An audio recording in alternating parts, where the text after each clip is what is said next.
रेसिप Tayyip Erdogan, Mahathir Mohamad, Imran Khan Niazi, Joe Biden और Justin Trudeau में क्या समानता है? हाँ ठीक है, ज्यादा ओवर एक्साइटेड मत होइए, मुझे भी पता है आप क्या सोच रहे हैं, परंतु यह बात यह है कि इनमें से प्रत्येक ने या तो अपने देश के प्रशासन पर मजबूत पकड़ बना रखी है या फिर एक समय अपने देश पर आयरन ग्रिप से राज करते थे।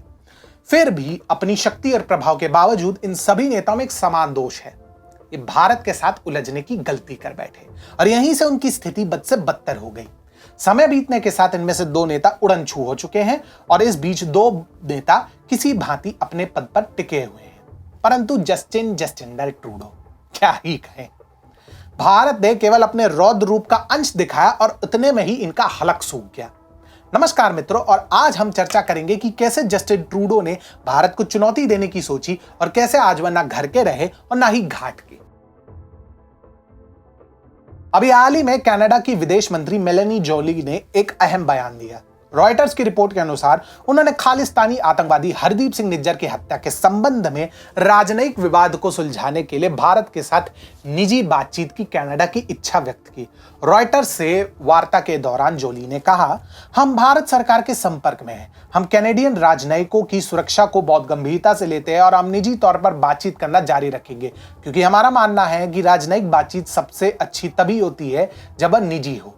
यह बयान उन रिपोर्टों के बाद आया है जिनमें कहा गया कि भारत ने कनाडा से 41 राजनयिकों को वापस बुलाने का अनुरोध किया, अन्यथा वह उनकी डिप्लोमेटिक इम्यूनिटी रद्द कर देते। परंतु हम इस बात तक कैसे पहुंचे? यह सब प्रारंभ हुआ सितंबर 2023 के अंत में, जब कनाडा के प्रधानमंत्री जस्टिन ट्रूडो ने भारत के विरुद्ध विदेशी हस्तक्षेप का आरोप लगाया। बात तो वैसे चिंताजनक है, परंतु भारत ने ऐसा भी क्या किया कि जस्टिन ट्रूडो इतना भड़क उठे? कैनेडियन संसद में ट्रूडो के संबोधन के अनुसार भारत पर कैनेडियन नागरिक हरदीप सिंह निज्जर की हत्या में शामिल होने का आरोप लगाया गया।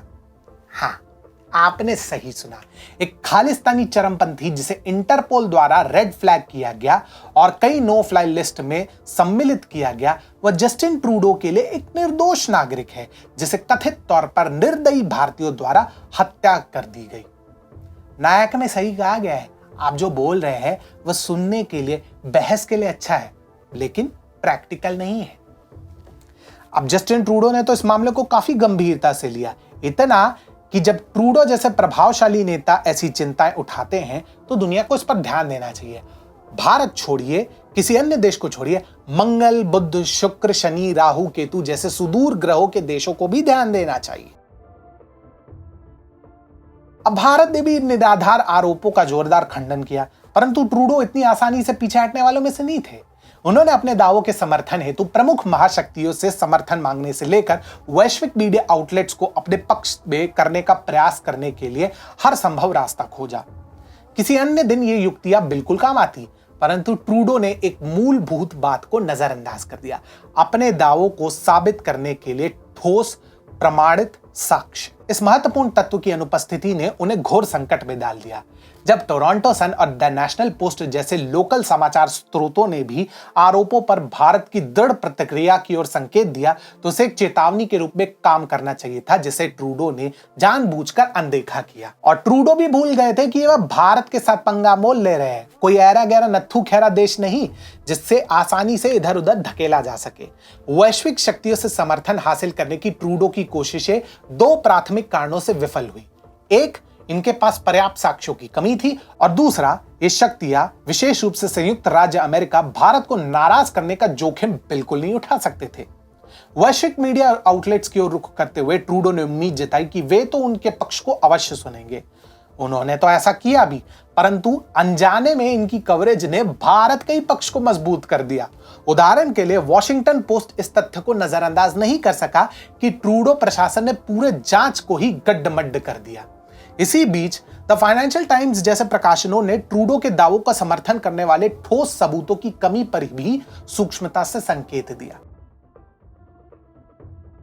जब फाइनेंशियल टाइम्स ने पहली बार रिपोर्ट दी कि भारत कैनेडियन राजनयिकों के लिए राजनयिक छूट को निलंबित करने पर विचार कर रहा है, तो प्रारंभ में संदेह हुआ। कई लोगों को तो आश्चर्य हुआ कि क्या वास्तव में इतने कठोर कदम उठाए जा सकते हैं। परंतु हाल के घटनाक्रमों से पता चलता है कि ये दावे हवा में नहीं किए गए थे, क्योंकि कनाडा ने भारतीय राजनयिकों के साथ निजी बातचीत शुरू कर दी है।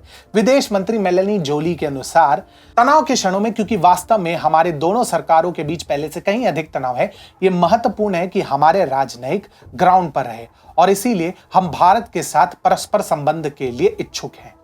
यह बयान मौजूदा गतिरोध को सुलझाने में कूटनीति की महत्वपूर्ण भूमिका को रेखांकित करता है। बताओ, अभी तो भारत ने कूटनीतिक डंडा भी नहीं उठाया और ट्रूडो प्रशासन अभी से भीगी बिल्ली बन गया।